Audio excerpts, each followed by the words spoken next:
కదలికలను బట్టి చక్కగా అర్థం చేసుకోగలరు. అంత మాత్రమే కాదు, తాము తెలుసుకున్న ఆ కథలు చేతుల సైగలతో తోటి మూగ చెవిటి వారికి తెలియచేయగలరు.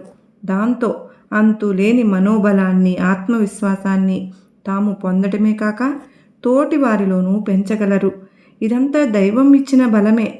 కనులు కనపడని పుట్టుగుడ్డి వారిని చదివించి జ్ఞానవంతులను చేయగలిగే అక్షరాలను సృష్టించింది ఒక అంధుడే.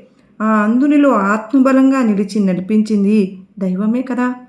అంగవైకల్యం జీవితానికి ఎప్పుడూ అవరోధం కానే కాదు.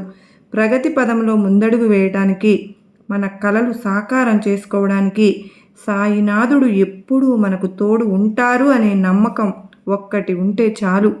దైవబలం తోడైతే కుంటివాడు కొండనెక్కగలడు.